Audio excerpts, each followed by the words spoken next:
Après un lancement de campagne du candidat unique du RHDP le samedi 10 octobre dernier à Paris, les délégués du PDCI RDA de Paris, aidés Serge Patrick, rive droite, et Ando Anselme, rive gauche, dont la présence discrète avait mis sur le tapis nombre de questions fâcheuses, ont donné ce jeudi 15 octobre 2015 à 18h au QG de campagne du RHDP à Fontenay-sous-Bois une conférence de presse. Occasion pour eux de non seulement lever tous les malentendus, mais aussi d'annoncer aux militants du RHDP leur implication sans réserve et à 100% dans ce périple pour la victoire du candidat Ouattara au soir du 25 octobre prochain. C'est le délégué de Paris, rive gauche, directeur de campagne adjoint chargé des finances, M. Ando Anselme, qui a ouvert le bal des interventions. Chers confrères de la presse, bonsoir, bienvenue à cette conférence du RHDP dans les locaux de la QG du RHDP France. Donc, vous êtes là pour cette conférence de presse. Je vais vous laisser face aux deux conférenciers, à savoir les délégués PDCI de Paris, Ando Anselme et Aidé Patrick. D'abord, dans le déroulement, c'est le délégué Ando Anselme qui va prendre la parole en premier, et ensuite, Aidé Patrick suivra. Messieurs les journalistes, chers amis de la presse, je vous remercie d'être venus à cette conférence de presse du RHDP. Même si nous sommes tous les deux délégués du PDCI, mais c'est une conférence RHDP et je parle sous le contrôle de notre directeur de campagne qui est Vincent Nizako. Mon intervention en ma qualité de directeur de campagne, adjoint chargé des finances, va se situer à deux niveaux. Le premier niveau, c'est une rectification d'informations, que tout le monde sait. Et le deuxième, c'est le financement de la campagne.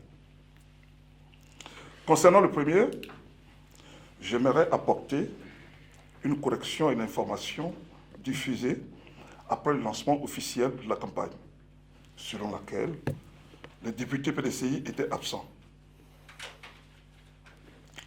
Tout d'abord, je voudrais vous dire, pour une question de protocole et d'organisation, nous n'avons pas pu être à la conférence de presse qui a précédé le lancement de la campagne. Vous savez tous que nous sommes en France. Il existe des contraintes d'ordre professionnel. Mais on a toujours été de tout cœur avec Nizako, qui était à cette conférence de presse, qui a représenté le RHDP.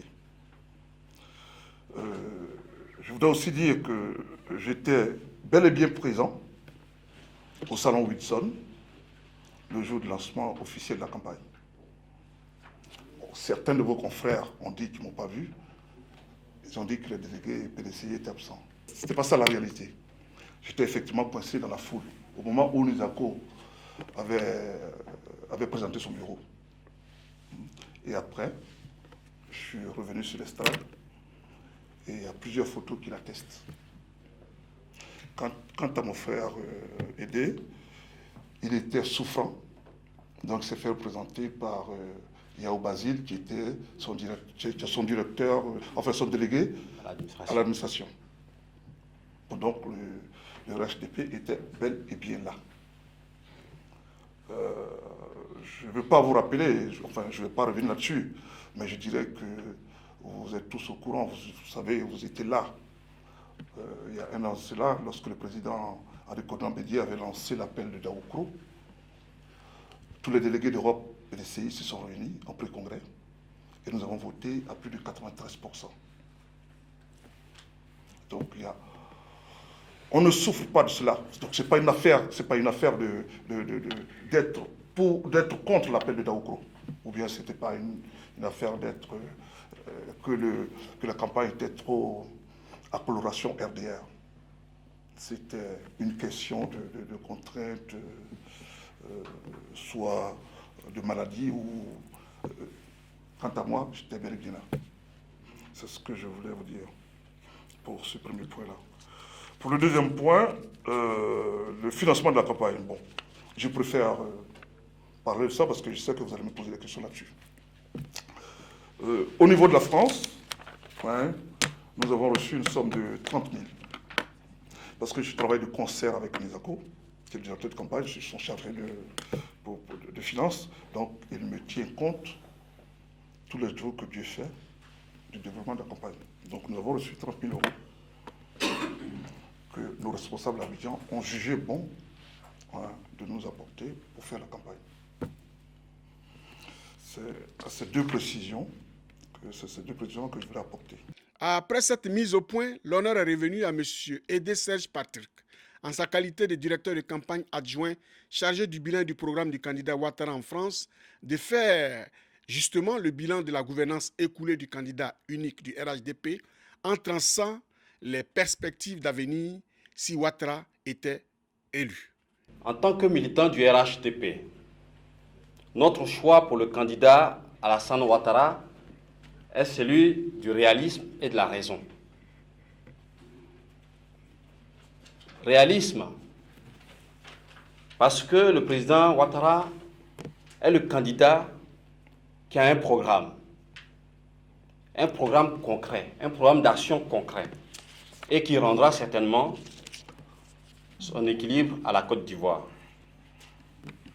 Raison, parce que nous devons regarder l'homme comme celui qui a la formule pour redonner confiance à la communauté, non seulement nationale, régionale et internationale.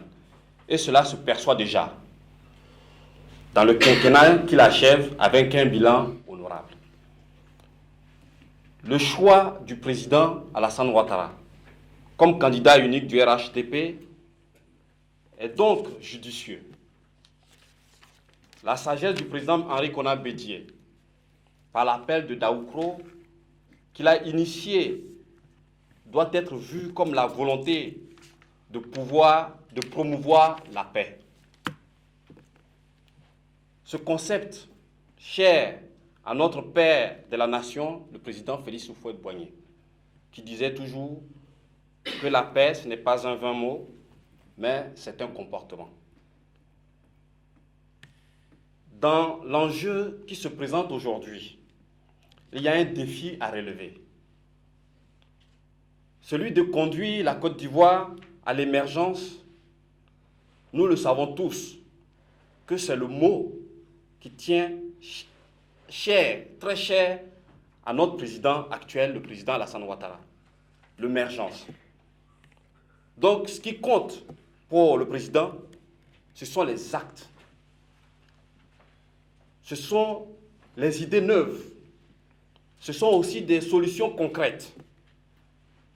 Nous passons à cet effet que les engagements qu'il a portés ont vu leur réalisation dans son mandat.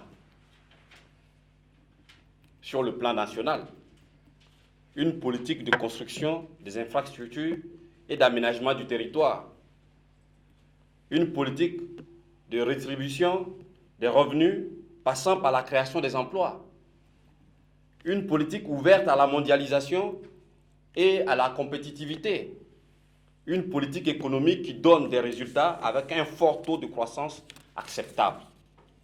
Et enfin, ce dont les Ivoiriens parlent tous les jours, la réconciliation. Et oui, la réconciliation, si chère aux Ivoiriens, doit être un engagement personnel d'abord, collectif ensuite, et une cause nationale. Donc, l'Ivoirien doit se réconcilier avec son frère ivoirien à n'importe quel prix. Cela est indispensable pour l'équilibre, pour la stabilité, pour le développement d'un pays. Voyez-vous, mesdames et messieurs les journalistes, pour ceux qui s'interrogent encore et qui hésitent, qui n'ont pas encore trouvé leur place dans le programme du président, ici, ils peuvent encore faire le choix. Il faut qu'ils comprennent qu'ils doivent être présents afin qu'ensemble, nous soyons acteurs engagés pour changer et bâtir quelque chose de conséquent avec lui. Nous devons bâtir une nouvelle Côte d'Ivoire avec le président Alassane Ouattara. Pour finir, les échanges avec les journalistes ont permis aux deux conférenciers d'affiner leurs directives sur la pertinence de la candidature du président Ouattara.